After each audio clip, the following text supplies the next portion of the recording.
So Ballon d'Or জিততে না পারার যে আক্ষেপটা ভিনিসিয়াস জুনিয়রের মধ্যে ছিল সেইটা তো এখন তার মধ্যে নাই আমার বিশ্বাস ফ্যান্সদের মধ্যেও আর নাই। 2024 সালে ব্যালন ডিওরটা ভিনিসিয়াস জুনিয়র জেতার কথা থাকলেও জিততে পারে নাই, তখন ভিনিসিয়াস জুনিয়রের একটু হলেও মন খারাপ হয়েছে, এটা আমরা সবাই জানি। কিন্তু এই 2024 সাল শেষ হওয়ার আগেই ভিনিসিয়াস জুনিয়র ফিফা দা বেস্টের পুরস্কারটা জিতে আবার গ্লোবস সকার আয়োজিত বিশ্বের সেরা ফুটবলারের পুরস্কারটাও গতকাল রাতে জিতে নেয় এবং গতকাল রাতে বিশ্বের সেরা ফুটবলারের পুরস্কারের সাথে সাথে বিশ্বের সেরা ফরওয়ার্ডের পুরস্কারটাও জিতে নেয় Vinicius junior. So Ballon d'Or জিততে না পারার যে আক্ষেপটা ভিনিসিয়াস জুনিয়রের মধ্যে ছিল সেইটা তো এখন তার মধ্যে নাই আমার বিশ্বাস ফ্যান্সদের মধ্যেও আর নাই। আমার কাছে মনে হয় ভিনিসিয়াস জুনিয়রের অ্যাওয়ার্ড জেতা সবেমাত্র শুরু হয়েছে, এখন থেকে ভিনিসিয়াস জুনিয়র ফুটবলের যত ইন্ডিভিজুয়াল অ্যাওয়ার্ড আছে একে একে সবই জিতে নিবে। কয়েকদিন আগেও যদি বলতাম ভিনিসিয়াস জুনিয়র পৃথিবীর সেরা ফুটবলার তাহলে অনেকেই মানতো না, বাট এই মুহূর্তে এখন ভিনিসিয়াস জুনিয়র পৃথিবীর সেরা ফুটবলার এইটা সবার মানতে বাধ্য। কারণ 2 দিন আগেই ফিফা দা বেস্টের পুরস্কার ভিনিসিয়াস জুনিয়র জিতছে, আজকে আবার গ্লোব সকার অ্যাওয়ার্ডের বেস্ট প্লেয়ারের অ্যাওয়ার্ডটা ভিনিসিয়াস জুনিয়র জিতছে। এটা আসলে একেবারে প্রমাণ করে দেয় যে ভিনিসিয়াস জুনিয়র বর্তমান বিশ্বের সেরা প্লেয়ার।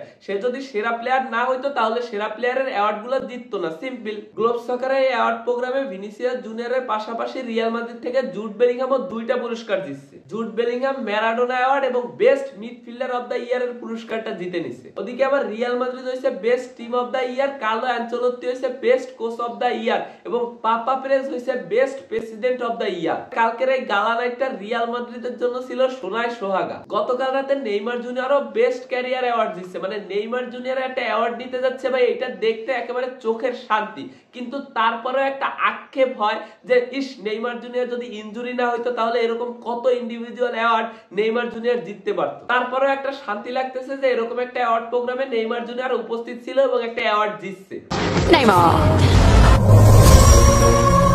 সো ওভারঅল এই অ্যাওয়ার্ড প্রোগ্রামটা আমার কাছে খুবই ভালো লাগছে। পছন্দের প্লেয়াররা পছন্দের টিমরা অ্যাওয়ার্ড জিতছে। সো আপনাদের কাছে এই অ্যাওয়ার্ড প্রোগ্রামের সবথেকে কোন মোমেন্টটা ভালো লাগছে এটা একটু কমেন্ট করে এখনই জানায় দেন। আর আজকের ভিডিও এই পর্যন্তই। ভালো লাগলে সবাই লাইক কমেন্ট শেয়ার করবেন। ধন্যবাদ, দেখা হবে অন্য কোনো ভিডিওতে।